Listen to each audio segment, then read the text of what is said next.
Olá, vamos para mais uma resolução de exercícios. Vamos ver aqui. Em tomate, os seguintes genes estão no cromossomo 2. Então, nós temos aqui a representação do que seria o nosso cromossomo 2 de tomateiro. Tá aqui, vou até chamá-lo de cromossomo 2. E aqui nós temos as posições relativas desses nossos genes. Ou seja, um está na posição 17 do nosso mapa, o outro está na posição 21,5 e o último está na posição 26. Em primeiro momento, não nos importam as características, e sim só essas posições que eles estão. São posições relativas ao início do nosso cromossomo. Então, aqui eu posso chamar de posição 0, ou seja, onde começa o nosso cromossomo. E aqui eu tenho a posição final dele, a qual eu não tenho informação, não sei onde ele acaba, não sei qual é a distância, o tamanho desse nosso cromossomo. Assim sendo, nós precisamos inicialmente calcular as distâncias relativas entre esses nossos genes, ou seja, entre M e D e entre D e P. São os três loci avaliados. Logo, para este procedimento, eu devo realizar uma continha bem simples, que é ver qual é a distância entre a posição 17 e a posição 21,5. Como que eu faço isso? 21,5 menos 17. Isso dará 4,5. Assim sendo, eu posso indicar que aqui nesta posição eu tenho 4,5 centimorgans de distância. Se eu fizer 21,5 menos 26, ou melhor, 26 menos 21,5, vocês vão ver que chegaremos na mesma distância, de 4,5 centimorgans. Isso aqui é só uma coincidência, na verdade, certo? Não poderia ter esses dois genes aqui a distâncias distintas, certo? Agora vamos dar uma olhada no que esses nossos loci aqui avaliados causam. Então, quando eu tenho Mzinho, eu tenho uma folha manchada. Quando eu tenho Dzinho, eu tenho uma planta anã. E quando eu tenho Pzinho, eu tenho um fruto piloso. Vou olhar aqui agora a nossa requisição do cruzamento de Mzão, Dzão, Pzão barra Mzão, Dzão, Pzão. Ou seja, eu tinha um indivíduo homozigoto aqui para esses nossos três loci, com um homozigoto dominante, no caso, e aqui um indivíduo homozigoto recessivo para esses nossos três loci. Ou seja, esse indivíduo aqui ele era manchado, anão e piloso. Esse indivíduo aqui ele era verde, alto e liso. Ou seja, o nosso parental aqui contrastante ao outro, certo? Qual a porcentagem de F2 para os indivíduos puros e de fenótipo? Folhas verdes, planta alta e fruto liso. Primeiro, qual é esse tipo de genótipo aqui? Eu quero um indivíduo que tenha folhas verdes, então ele tem que ter Mzão. Quero planta alta, não posso ter planta anã, então ele tem que ter um Dzão. E eu quero que o fruto seja liso, então ele tem que ter um Pzão. Só que aqui eu falo, ó, indivíduos puros, ou seja, eu quero obrigatoriamente que seja Mzão, Mzão, Dzão, Dzão, Pzão, Pzão. Vamos olhar aqui embaixo. O segundo indivíduo que eu quero é o indivíduo de folhas verdes, Mzão, mas novamente eu quero indivíduo puro, Mzão, Mzão. Planta anã. O planta anã é Dzinho, então eu preciso ter aqui um Dzinho, Dzinho. E fruto liso é Pzão, só que novamente, como eu quero um indivíduo puro, eu tenho que ser Pzão, Pzão. Quem já se atentou aqui conseguiu perceber que, considerando a organização em cis entre todos esses nossos alelos aqui indicados, nós precisamos que ocorra um crossing over nessa posição aqui e nessa posição aqui para podermos produzir gametas que formem esses nossos indivíduos, certo? Assim sendo, nós já sabemos que o crossing over duplo deve ser levado em consideração em algum momento. Mas em quais momentos ele deve ser levado em consideração? Vamos lá! Aqui então nós já temos o nosso mapinha aqui resumido com as distâncias de 4,5. Vamos pensar que a nossa geração parental era de um indivíduo Mzão, Dzão, Pzão, Mzão, Dzão, Pzão, cruzado com o indivíduo Mzinho, Dzinho, Pzinho, Mzinho, Dzinho, Pzinho. Ou seja, dois indivíduos homozigotos puros para as características. A A nossa geração F1 produzida obrigatoriamente terá um cromossomo que veio diretamente da nossa geração parental aqui, deste lado, ou seja, tanto faz o cromossomo, porque eles são idênticos, e o outro obrigatoriamente veio daqui.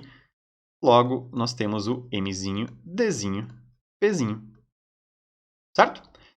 Assim sendo, essa aqui é a nossa geração F1 produzida, a geração que vai ser intercruzada para gerar uma geração F2, dado que aqui agora, do cruzamento Mzão, Dzão, Pzão com Mzinho, Dzinho, Pzinho, ambos homozigotos, eu quero saber a porcentagem de F2, e eu não mencionei que ocorre um cruzamento teste, ou seja, eu vou cruzar indivíduos de fenótipo, de genótipo e fenótipo da nossa geração F1, entre si, fazer aqui cruzamento entre esses nossos indivíduos e vou gerar, melhor, vou representar aqui no F1 para não ficar confuso com os nossos cromossomos.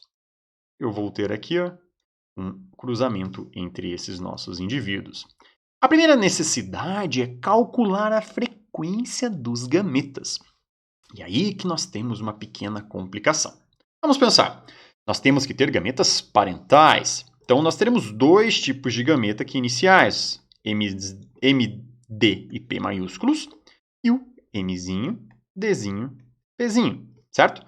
Esses dois gametas aqui são os nossos gametas do tipo parental, ou seja, onde eu não tenho nenhuma alteração dos mesmos. Vou fazer umas linhas bem tortas aqui para vocês. Então, esses aqui são os nossos gametas do tipo parental. Certo? Mas agora, será que são só esses dois gametas que eu posso produzir? Se eu tenho aqui 3 genes distintos com 2 alelos cada, eu posso obrigatoriamente produzir 8 tipos de gametas. 4, 5, 6, 7, 8.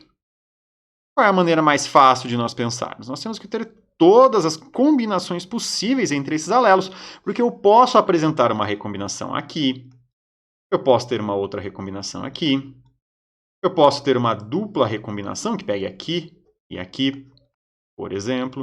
Então, eu tenho todas essas nossas possibilidades. Assim sendo, eu posso avançar aqui na minha compreensão, começando aqui a dividir esses nossos gametas. Vamos pensar que eu tenho uma recombinação ocorrendo aqui entre D e P. Então, eu posso ter indivíduos que não modificaram os seus dois primeiros alelos, mas eles trocaram. Percebam aqui, vou até mudar a cor para ficar um pouquinho mais fácil para vocês se atentarem. Eu tenho aqui o Pzinho, que ele era originalmente um Pzão, ou seja, eu tive um crossing over ocorrendo entre essa posição.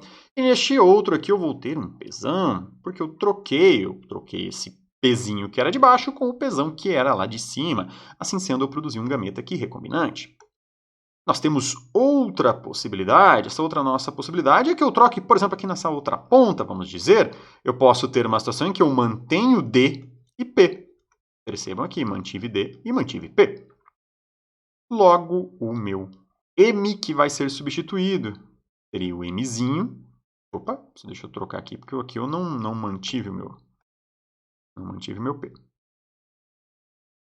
Eu tenho Dzinho e Pzinho. Então, ali em cima eu vou ter o meu gameta Mzinho, Dzão, Pzão, e o nosso gameta Mzão, Dzinho, Pzinho, ou seja, eu tive um crossing over aqui nessa posição, certo? Então, essa é uma possibilidade que nós temos.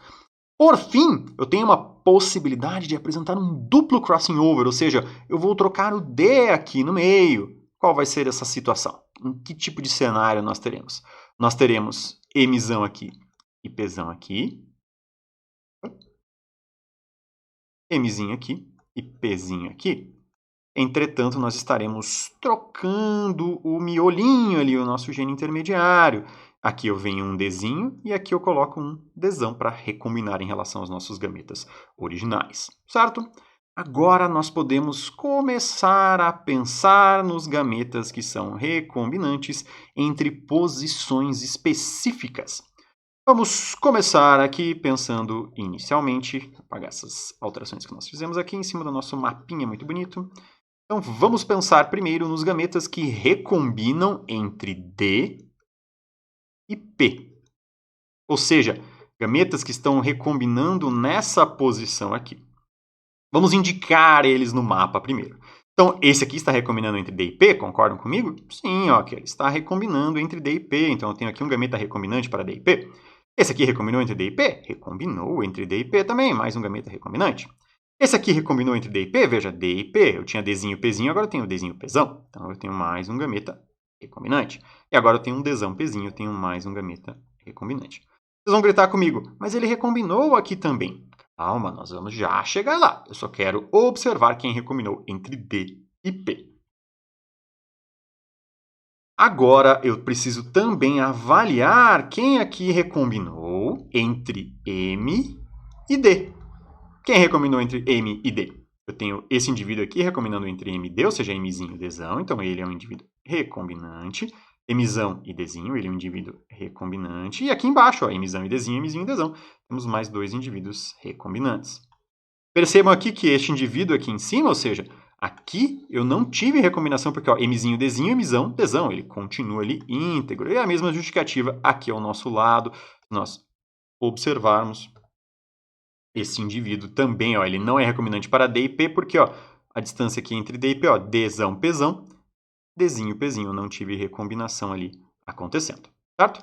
E qual é a nossa última possibilidade de recombinação que deve ser avaliada? E aqui as minhas linhas ficaram curtas, ó, preciso dar fazer um puxadinho nas mesmas aqui para que eu consiga montar a minha tabela. Eu posso ter uma recombinação ocorrendo entre M e P, certo?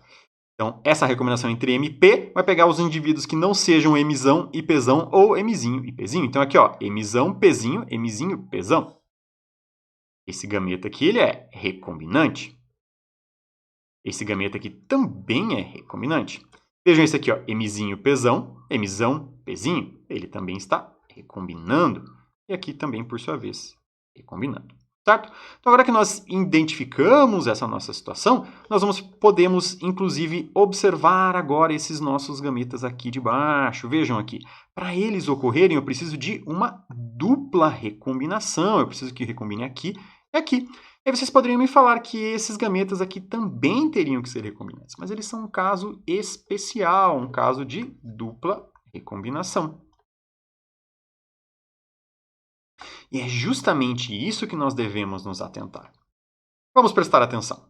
Aqui, entre D e P, a minha distância é de 4,5. Ou seja, se eu somar esses 4 possíveis gametas, eu preciso encontrar 4,5%.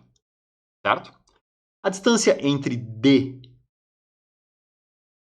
e M, ou M e D, como aqui identificada, ela também é de 4,5. Vejam aqui.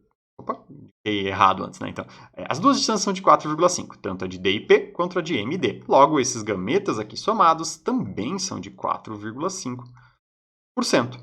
Certo? Só que nós temos aqui esses gametas que eles representam uma dupla recombinação.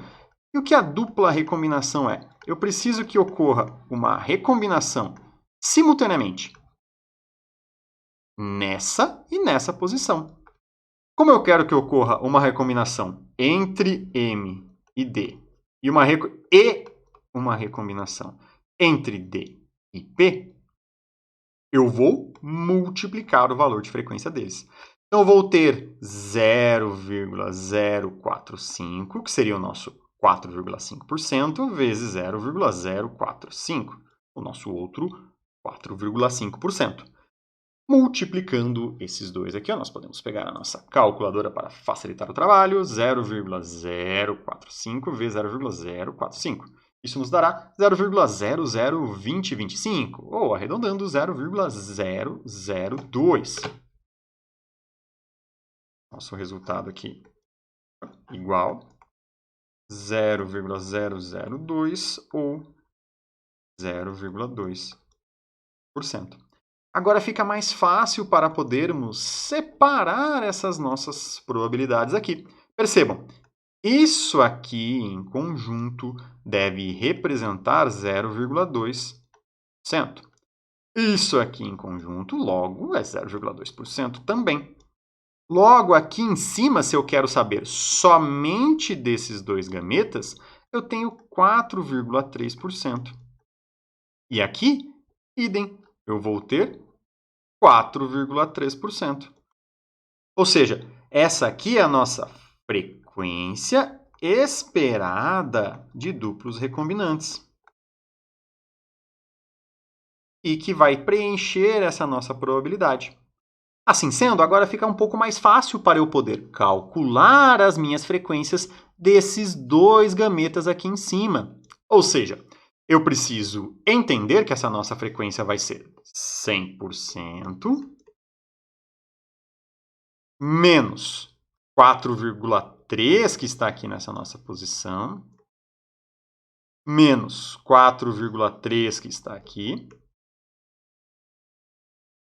e menos 0,2 aqui de baixo. Se nós pegarmos a nossa calculadora, temos 100 menos 4,3 menos 4,3 menos 0,2. Isso vai nos dar 91,2%. Só que, novamente, 91,2% representa os dois possíveis gametas. E nós devemos pensar na nossa meiose e entender que essa distribuição de porcentagem ela vai ser de 50% para cada um. Logo, eu devo novamente abusar aqui da minha calculadora e pegar esse nosso 91,2 e dividir por 2. Essa divisão por 2 nos renderá que este gameta aqui tem 45,6% e esse aqui tem 45,6%. Nós podemos ir adiante e tentarmos compreender as frequências desses nossos outros gametas. Vamos pensar. Se aqui é 4,3, eu posso pegar 4,3 e dividir por 2. Logo, a minha frequência esperada aqui é de 2,15% para este gameta de número 3 e 2,15% para o gameta de número 5. Como os números eram sorrateiramente iguais aqui para facilitar o nosso cálculo, eu sei que aqui é 4,3 esse somatório, logo é 2,15% e 2,15% da mesma maneira. Por fim, aqui embaixo é um pouquinho mais simples, eu tenho a metade de 0,2, ou seja, 0,1% para este gameta e 0,1% para este outro gameta. Se eu somar as frequências desses nossos indivíduos aqui, eu tenho 100% de probabilidade de produção dos gametas. Assim sendo, devemos voltar aqui à nossa exigência. Eu quero um indivíduo que seja emisão, emisão, desão, desão, pesão, pesão. Esse indivíduo ele é formado por dois gametas desse tipo aqui. Ou seja, um parental deve dar este gameta e o outro parental também. Como esses parentais aqui da nossa geração F1, no caso, são genotipicamente idênticos, a frequência desses gametas também é idêntica. Assim sendo, eu devo considerar que a probabilidade de eu ter um gameta emisão, desão, pesão é de 45,6%. 45,6% é a mesma coisa que 0,456. Por quê? Porque se eu pegar este valor aqui e multiplicar por 100, eu retorno para a minha porcentagem. Assim sendo, a frequência esperada desses indivíduos nada mais será do que 0,456 vezes 0,456. Se eu quero em porcentagem, eu vou multiplicar por 100 novamente. Logo, podendo nós aqui abusarmos da nossa calculadora, 0,456 vezes 0,456 vezes 100, 20,79, ou seja, aí 20,8 aproximadamente. 20,8% de indivíduos desta composição genética. E qual que é a nossa outra peleja aqui? Eu quero um indivíduo que seja emisão, emisão, pesão, pesão, mais desinho, desinho. Vamos ver aqui, esses gametas emisão, desinho e pezinho estão aqui identificados, ó, percebam aqui embaixo. Emisão, desinho, pezinho. Qual que é a frequência deles? 0,1%. E qual é a nossa probabilidade de termos um indivíduo emisão, emisão, desinho, desinho, Pzão, Pzão. Percebam, esse indivíduo ele precisa receber um gameta emizão, Dzinho, Pzão, e um gameta emizão, Dzinho, Pzão. Eu preciso desses dois eventos ocorrendo simultaneamente. É um E, então é uma multiplicação. A frequência desse nosso gameta aqui é de 0,1%. E a frequência desse gameta aqui também é 0,1%, porque os indivíduos da nossa geração F1 que foram intercruzados apresentam exatamente a mesma composição genética. Isso aqui é igual a 0,001 e isso aqui também é 0,001. Eu posso simplesmente multiplicar 0,001 vezes 0,001 vezes 100, porque eu quero meu resultado em porcentagem. Assim sendo, basta eu pegar aqui a minha calculadora 0,001 vezes 0,001 vezes 100. Isso vai me dar aqui 0,123 1% de frequência desse indivíduo nessa nossa população, ou seja, uma frequência muito, mas muito baixa desse tipo de planta com as duas recombinações acontecendo simultaneamente nos dois gametas.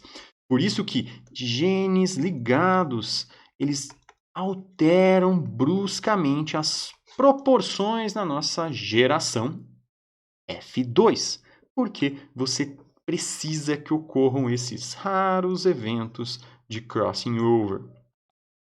E é isso. Até mais e bons estudos!